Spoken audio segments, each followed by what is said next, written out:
Welcome back to New Perspectives. Our guest is Ausbert, the leader of the National Development Movement, NDM. Ausbert, your plans, the public would be keen to hear. You spoke about that vision and your track record of making a difference. Tell us, if you could itemize the major approaches that you would implement to make a difference, certainly with the economic challenges and the social sinkhole that many argue that we have found ourselves in. When we talk nationally about what needs to be done with St. Lucia's development, Teddy, let me just try to explain to you how I see things. The economic base in St. Lucia is too narrow. It is too narrow. The foundation upon which the economy is based is too small. Okay, I'm trying to put it in different words. And therefore, we have to dramatically increase the size of the economic base. And we can only do that by creating, considerably new opportunities for investment and for economic growth. Such as? And so the NDM strategy will be to undertake several major infrastructural projects in various parts of the country that will open up new areas for development, and therefore that will give a basis now for the attraction of considerably larger levels of investment than if the economy remained as it is now. So we will be coming out with our own economic plan for the development of St. Lucia as a separate insert within our manifesto. Yeah. And, we will detail all of these at that time. Including how they'll be financed. Absolutely, absolutely. Come on. And then you mentioned that being one aspect, infrastructural development. Any other ideas for driving and creating? The infrastructural development will create the impetus for dramatic economic growth and also for the attraction of investment. Are you sticking to your quadrants idea? Are we likely to see a resurface of that? The quadrant idea is a fact, it's a reality, because there are distinct parts of St. Lucia that have different attributes and have to be treated differently. But one fundamental premise that will not change in our program is that we will find ways, and we have a strategy to put in place investment opportunities and create growth and jobs in each rural community or in close proximity to every rural community. So there is balanced growth, so that we stop that rural-urban drift to the towns.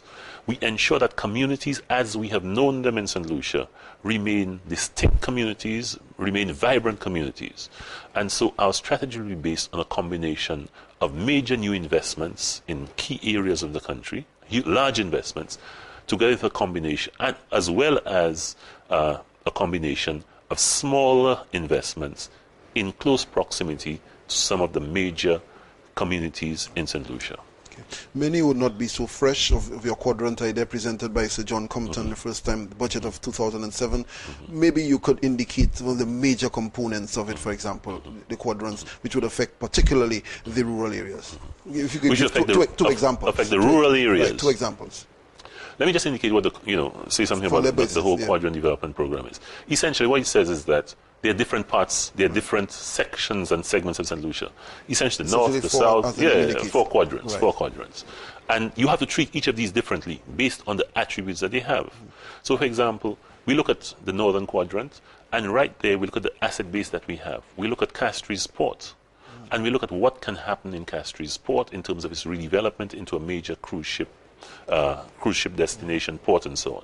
You look at Viewfort, you look at its airport, you look at its seaport, you look at its coastline, and you also look at the possibilities there for developing, some major, cruise and other, facilities there.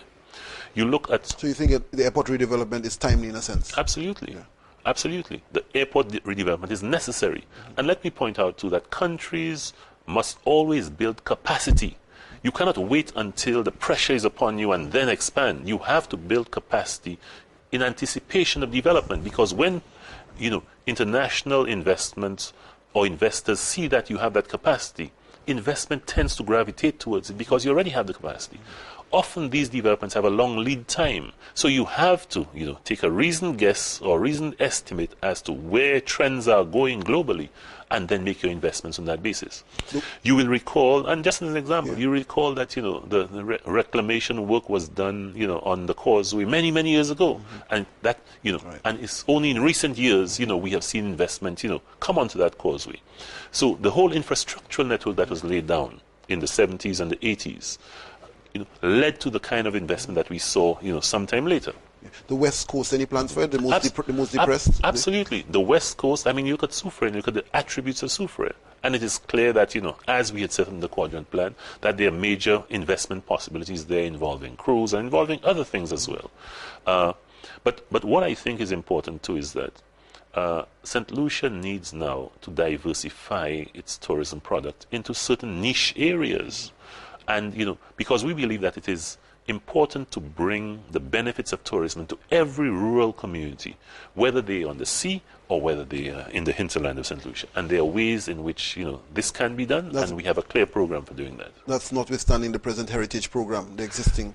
Notwithstanding that heritage program. Yeah. Generally, on a more macro level, the approach to tourism, and many a critic has pointed to the fact that there's an over-reliance on it, a total surrender of the economy to tourism and mass tourism, getting the numbers in here. Your take on that is important. No. I believe that tourism will continue to be the lead development sector, but that doesn't mean you must surrender to that. Right. I think there's still tremendous potential for agriculture, tremendous potential. And I don't think enough attention has been given to agriculture, over the last 3.5 years and over the Labour Party administration before that. But I was more interested in your approach, in your view on the present approach with tourism development as part of a... Yeah. Let me, I will come back to that, Teddy, but let me just say that it is important to address the issue of agriculture, because we will always have that fertile soil and that, abundant, and verdant, land area, and we have to find something to do with it. You know that bananas is, we have to accept that the era of bananas is over, and that, at the end of this cycle, probably there'll be very few farmers that have the capacity to produce the standards required in Europe.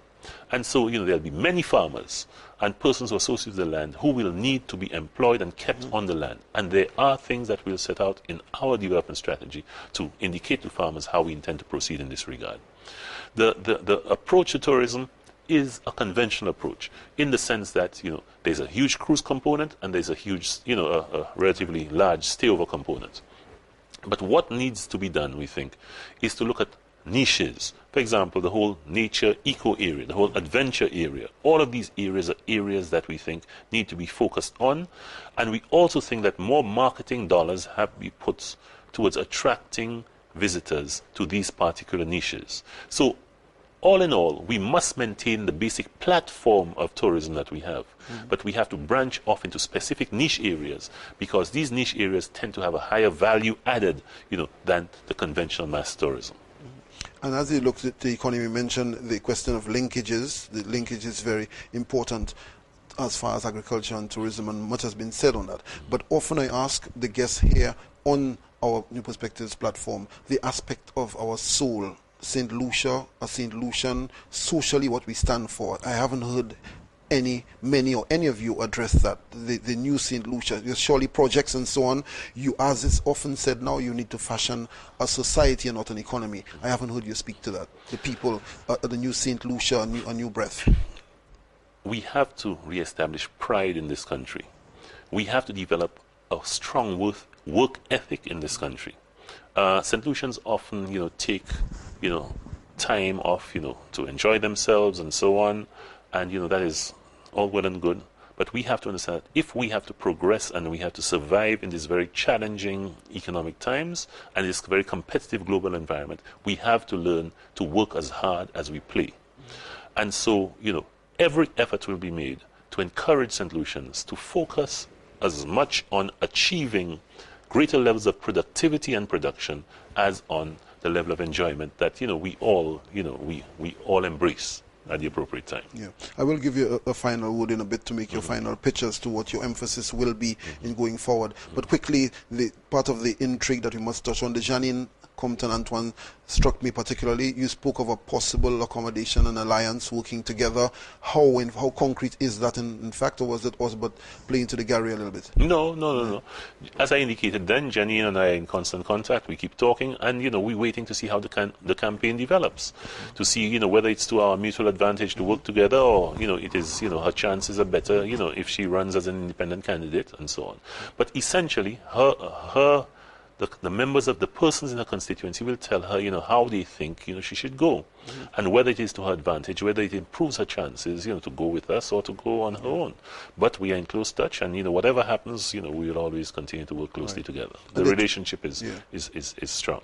And there are two major possibilities for the role of what's considered the wave of newer parties and independent candidates.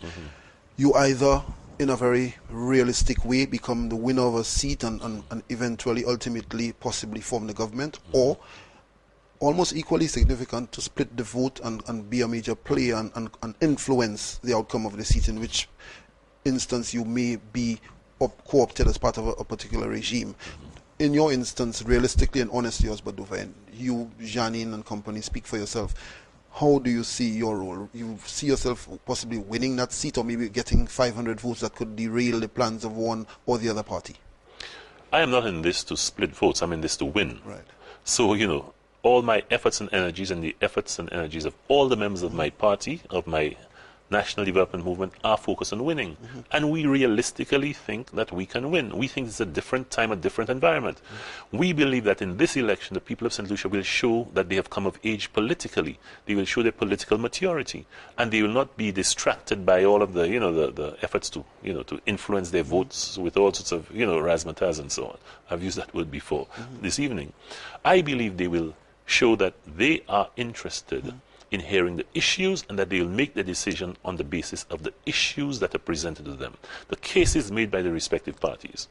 It is time, I think, that St. Lucians recognize that it is not about doing things for politicians to put them in office. It is about what politicians are able to do to improve the lot of the average St. Lucian. And I believe this is the first election in St. Lucia's political history that the people of St. Lucia will demand that the right presentations be made to them for them to make their decision, and that they will actually act on the presentations that are made. Because we are in particularly challenging times. Persons recognize that if the course of this society does not change now, in 5 years' time, this country will not be worth living in, because of the deterioration in the economic circumstances and the deterioration in the social conditions. I want to say something too at this point about crime, because I think that is important. That will be a critical determinant of the state and the nature of the society. We have seen a temporary dampening in the level of violent criminal activity. But as I said somewhere fairly recently, it's just a dampening. It's not an eradication. The roots of this criminal activity exist principally in economic circumstances. And we must now do what is necessary to address the economic issues that underpin crime and all the social alienation which causes crime. Otherwise, this will erupt again, and this time it will erupt even more violently. And so, to the police, members of the police force who are doing such a valiant job of containing crime, I say you need to be commended.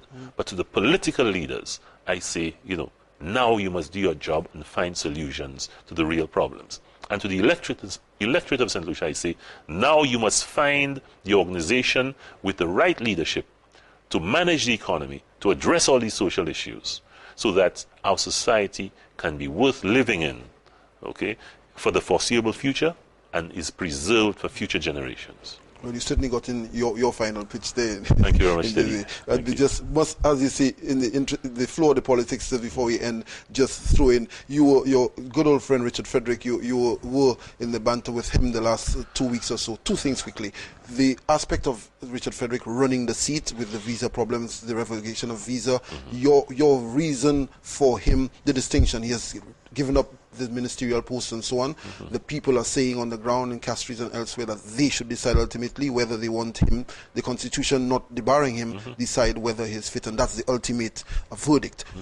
But you're saying that perhaps no, I agree. The people will decide what happens. So let him run. Let him run. Let him run. Let the people decide. The people will pass final judgment on that matter. And finally, you certainly still all the headlines last week saying that in fact PM King should look out for the extradition order or request. Was that good old peacock from Ausbert Dovey, or do you have serious grounds to think that may be coming? I have no further comment on that. Let events unfold, Teddy.